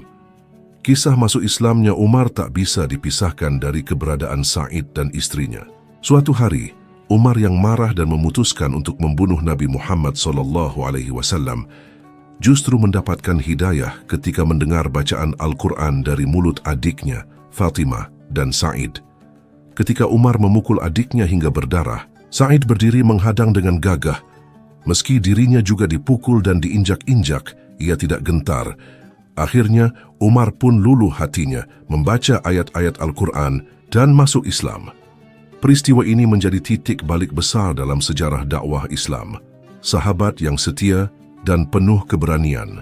Sa'id bin Zaid dikenal sebagai sosok yang lembut namun tegas dalam kebenaran. Ia selalu berada di sisi Rasulullah SAW dalam perjuangan menegakkan Islam. Meskipun ia tidak ikut serta dalam Perang Badar karena mendapat tugas dari Nabi untuk menyelidiki pergerakan musuh bersama Thalhah bin Ubaidillah, Rasulullah SAW tetap memasukkannya sebagai peserta Badar dan memberinya bagian dari harta rampasan perang. Sa'id berpartisipasi dalam berbagai pertempuran besar setelah itu, seperti Perang Uhud, Khandaq, dan Tabuk. Ia dikenal sebagai pejuang tangguh dan pemberani. Namun meskipun ikut serta dalam medan perang, Sa'id bukanlah orang yang haus akan ketenaran atau kekuasaan. Ia menolak jabatan, tidak pernah mencari popularitas, dan lebih memilih berada di balik layar perjuangan. Ketika Umar bin Khattab menjadi khalifah, Sa'id beberapa kali ditawari jabatan penting, namun ia selalu menolaknya. Umar berkata kepadanya, "Engkau layak menjadi wali suatu wilayah." Sa'id menjawab, "Aku tidak ingin mengotori agamaku dengan urusan dunia." Begitu besar ketakwaan dan kehati-hatian Sa'id dalam menjaga hatinya dari fitnah dunia. Sosok yang adil dan tidak membiarkan kezaliman. Meski dikenal tidak suka tampil di muka umum, bukan berarti Sa'id menghindar dari urusan umat. Ia adalah sosok yang tidak bisa tinggal diam saat melihat ketidakadilan. Ada satu kisah menarik yang memperlihatkan betapa Allah menjaga kehormatan Sa'id dan menampakkan kebenaran yang dibelanya. Pada masa pemerintahan Marwan bin Hakam di Madinah, seorang wanita bernama Arwa binti Uwais menuduh Sa'id bin Zaid telah merebut sebagian tanah miliknya. Marwan memanggil Sa'id untuk menanggapi tuduhan tersebut. Sa'id yang dikenal sangat jujur merasa terhina atas tuduhan itu. Ia pun berdoa kepada Allah, "Ya Allah, jika dia berdusta, maka butakanlah matanya dan jadikanlah kuburannya di rumahnya." Beberapa waktu kemudian, wanita itu mengalami kebutaan. Dalam keadaan buta, ia berjalan di sekitar rumahnya dan akhirnya terjatuh ke dalam sumur di pekarangan rumahnya sendiri hingga wafat. Masyarakat menganggap kejadian itu sebagai bukti atas doanya Sa'id yang dikabulkan Allah, sebagai pertanda bahwa ia adalah orang yang benar dan jujur. Dijamin surga oleh Rasulullah SAW. Keutamaan Sa'id bin Zaid tidak hanya berasal dari keturunannya yang mulia atau kesetiaannya dalam perjuangan Islam. Rasulullah SAW sendiri yang memberikan jaminan surga kepadanya. Dalam sebuah hadis yang diriwayatkan oleh Abdurrahman bin Auf, Rasulullah SAW bersabda, 10 orang yang dijamin masuk surga adalah Abu Bakar di surga, Umar di surga, Utsman di surga, Ali di surga, Thalhah di surga, Zubair di surga, Abdurrahman bin Auf di surga, Sa'ad bin Abi Waqqash di surga, Abu Ubaidah bin Al-Jarrah di surga, dan Sa'id bin Zaid di surga. Hadis Abu Dawud dan At-Tirmidzi. Sa'id mendengar langsung hadis ini dari Rasulullah SAW dan ia meriwayatkannya dengan penuh kerendahan hati. Ia tidak sombong atau membanggakan dirinya karena telah dijamin surga. Justru, ia semakin rendah hati dan semakin banyak beribadah. Akhir hidup dalam keheningan, Sa'id bin Zaid wafat pada tahun 51 Hijriah, dalam usia sekitar 70 tahun. Ia wafat di daerah Al-Aqiq, dekat Madinah. Jenazahnya dibawa ke Madinah dan disalatkan oleh gubernur Madinah saat itu, Marwan bin Hakam. Ia dimakamkan di Baqi, pemakaman yang menjadi tempat peristirahatan banyak sahabat mulia. Hidup Sa'id bin Zaid adalah kisah tentang ketulusan, pengorbanan dan kebenaran. Ia bukan sahabat yang gemar berdiri di mimbar atau memimpin pasukan, tetapi ia adalah pondasi yang kokoh bagi tegaknya Islam. Namanya mungkin tidak sepopuler Umar atau Ali, tapi kedudukannya di sisi Allah tidak kalah mulia. Ia adalah pelita dalam gelapnya zaman jahiliyah. Seorang pemuda yang sejak awal sudah mencintai tauhid, mewarisi semangat ayahnya yang hanif. Ia adalah sahabat Nabi yang dijamin masuk surga, bukan karena jabatan, bukan karena keturunan, tapi karena keimanan, kejujuran, dan keteguhan dalam membela kebenaran. Pelajaran dari kisah Sa'id bin Zaid, keikhlasan lebih utama daripada ketenaran. Meskipun tidak menonjol di permukaan, orang yang ikhlas akan tetap dijaga dan dimuliakan oleh Allah. Kebenaran tidak selalu harus dibuktikan dengan teriakan, cukup dengan keteguhan dan doa. Pentingnya membela kebenaran meskipun tak berkuasa. Sa'id bukanlah penguasa, namun ia berdiri tegak ketika kebenaran dipertaruhkan. Doa orang yang teraniaya sangat dekat dengan Allah. Peristiwa Arwah binti Uwais menjadi pengingat agar kita berhati-hati dalam menuduh orang lain. Terima kasih sudah nonton. Jangan lupa like, subscribe, dan share ya.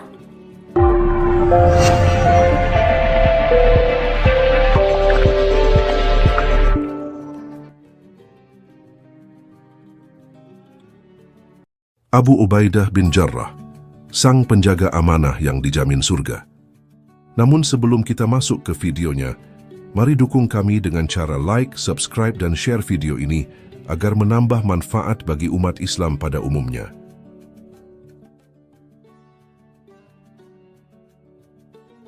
Dalam sejarah Islam yang penuh cahaya dan keteladanan, nama Abu Ubaidah bin Jarrah terukir dengan tinta emas sebagai salah satu dari 10 sahabat yang dijamin masuk surga oleh Nabi Muhammad SAW. Namanya lengkapnya adalah Amir bin Abdullah bin Al-Jarrah Al-Fihri Al-Qurashi.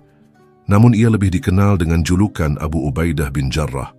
Sosoknya tidak mencolok di antara para sahabat, namun kemuliaan akhlaknya, keberaniannya dalam pertempuran, dan keteguhan imannya menjadikan ia sebagai salah satu tiang kekuatan umat Islam di masa awal.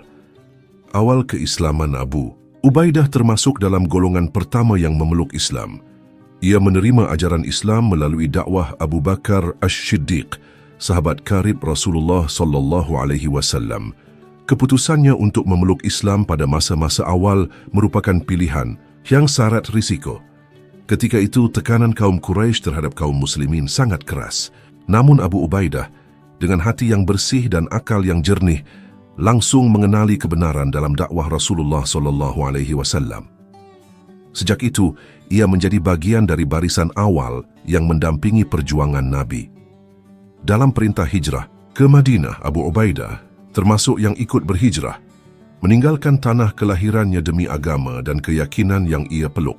Di Madinah, ia ikut serta dalam pembentukan masyarakat Islam dan aktif dalam setiap upaya membela agama Allah. Ujian terbesar, Perang Badar. Salah satu peristiwa paling menyayat hati dalam hidup Abu Ubaidah terjadi dalam Perang Badar. Dalam medan perang yang kacau, ia harus berhadapan langsung dengan ayah kandungnya sendiri, Abdullah bin Al-Jarrah yang berada di pihak kaum musyrik. Sang ayah mencoba menghadangnya berulang kali, hingga akhirnya dalam keadaan terpaksa, dan demi mempertahankan keyakinan, Abu Ubaidah membunuh ayahnya sendiri. Peristiwa ini kemudian diabadikan oleh Allah Subhanahu wa Ta'ala dalam Al-Quran, Surat Al-Mujadilah, ayat 22. Engkau tidak akan mendapati suatu kaum yang beriman kepada Allah dan hari akhirat saling berkasih sayang dengan orang-orang yang menentang Allah dan Rasul-Nya, meskipun orang-orang itu adalah bapak-bapak mereka, anak-anak mereka, saudara-saudara mereka, ataupun keluarga mereka sendiri. Abu Ubaidah membuktikan bahwa keimanan harus berada di atas segala ikatan duniawi. Sikapnya ini membuat Nabi SAW sangat mencintainya dan memuji keteguhan hatinya. Gelar sang penjaga amanah. Rasulullah SAW pernah bersabda, Setiap umat mempunyai penjaga amanah, orang yang paling terpercaya. Dan penjaga amanah umat ini adalah Abu Ubaidah bin Al-Jarrah, hadis Bukhari dan Muslim. Gelar ini bukan diberikan secara sembarangan. Abu Ubaidah adalah sosok yang sangat jujur, bersahaja, dan tidak pernah mengejar kekuasaan. Ia dikenal sebagai pribadi yang tidak pernah menyalahgunakan jabatan atau harta rampasan perang. Dalam setiap peperangan, ia selalu diamanahi peran penting karena kejujuran dan tanggung jawabnya. Peperangan bersama Nabi SAW, Abu Ubaidah turut serta dalam hampir seluruh pertempuran besar yang dipimpin Rasulullah SAW. Perang Uhud, Khandaq, Khaybar dan Tabuk. Di perang Uhud ketika gigi Rasulullah SAW patah dan wajah beliau terluka, Abu Ubaidah menunjukkan keberaniannya yang luar biasa. Ia mencabut 2 buah anak panah yang tertancap di wajah Rasulullah dengan giginya sendiri, hingga gigi serinya patah. Kisah ini membuat para sahabat semakin mengaguminya sebagai pahlawan sejati. Keberaniannya bukan untuk membanggakan diri, melainkan sebagai bentuk cinta dan pengabdian kepada Rasulullah SAW. Ia tidak pernah mengeluh, tidak pernah meminta penghargaan. Kesederhanaan dan ketulusannya membuatnya disayangi semua sahabat saat Umar ingin menjadikannya khalifah. Setelah Rasulullah SAW wafat, para sahabat berdiskusi mengenai siapa yang akan menggantikan beliau sebagai pemimpin umat. Dalam momen penting itu, kaum Ansyar sempat mengusulkan agar Abu Ubaidah menjadi khalifah, namun ia sendiri menolak dengan rendah hati dan berkata, "Wahai kaum Ansyar, kalian adalah orang-orang pertama yang menolong dan membela Rasulullah SAW. Tapi sesungguhnya khalifah harus berasal dari Quraisy, sebab mereka adalah pemimpin kaum." Dengan kata lain, ia mendorong ke depan Abu Bakar As-Siddiq dan menunjukkan bahwa kepemimpinan adalah amanah, bukan kehormatan. Ketegasannya dalam mengutamakan kebaikan umat daripada ambisi pribadi menunjukkan kematangan spiritual yang tinggi. Umar bin Khattab sendiri pernah berkata, "Seandainya Abu Ubaidah masih hidup, aku tidak akan ragu mengangkatnya sebagai penggantiku." Ucapan ini keluar dari seorang Umar, sang Amirul Mukminin, yang dikenal sangat tegas dan selektif dalam memilih pemimpin. Panglima dalam ekspedisi Syam. Pada masa Khalifah Abu Bakar dan Umar, Abu Ubaidah memainkan peran vital dalam ekspansi Islam ke wilayah Syam, Suriah dan sekitarnya. Ia ditunjuk menjadi panglima perang dalam beberapa pertempuran penting, termasuk Perang Yarmuk, sebuah pertempuran besar melawan Kekaisaran Romawi. Di medan ini, Abu Ubaidah menunjukkan kepemimpinan strategis yang luar biasa. Ia tidak hanya menjadi komandan perang yang tangguh, tetapi juga mampu menyatukan berbagai pasukan Muslim dari berbagai suku agar tidak tercerai-berai oleh musuh. Dalam kemenangan demi kemenangan itu, ia tetap hidup sederhana, tidak mengambil harta rampasan untuk memperkaya diri. Ketika pasukan Islam menaklukkan kota-kota besar seperti Damaskus dan Homs, rakyat di wilayah itu justru merasa aman dengan kepemimpinannya. Ia dikenal adil, santun, dan tidak pernah menyakiti rakyat sipil. Meskipun mereka berasal dari agama yang berbeda, wafat dalam kesederhanaan. Meski memiliki kedudukan tinggi dan kekuasaan luas, Abu Ubaidah tetap hidup dalam kesederhanaan. Rumahnya sangat sederhana tanpa perabot mewah. Ketika Khalifah Umar mengunjunginya di Syam, ia menangis melihat kondisi sahabat yang begitu mulia ini hidup dalam kemiskinan, padahal ia adalah gubernur besar di wilayah strategis. Ketika wabah Ta'un Amwas, semacam wabah pes melanda Syam, Abu Ubaidah turut terkena. Umar sempat mengirim utusan agar ia kembali ke Madinah demi keselamatannya, namun ia menolak dengan halus. "Aku mendengar Rasulullah SAW bersabda, wabah adalah azab yang dikirim kepada sebagian umat sebelum kalian. Jika kalian berada di tempat yang terjangkit, jangan keluar darinya. Dan jika kalian mendengarnya di suatu tempat, jangan memasukinya. Maka aku tidak akan keluar dari tempat ini." Ia wafat dalam usia sekitar 58 tahun pada tahun 18 Hijriah. Saat itu, hampir 25.000 penduduk Syam ikut wafat karena wabah, termasuk tokoh besar ini. Ia wafat sebagai syahid dalam mempertahankan sunnah Nabi dalam kesetiaan kepada takdir Allah. Warisan Abu Ubaidah. Warisan terbesar Abu Ubaidah bin Jarrah bukanlah bangunan atau kekayaan, melainkan teladan. Ia adalah simbol kejujuran, keteguhan dan amanah. Dalam dirinya terkumpul sifat keberanian dan kerendahan hati yang sempurna.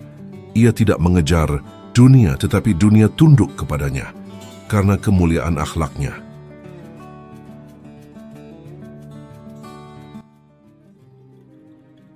Terima kasih sudah nonton. Jangan lupa like, subscribe, dan share ya.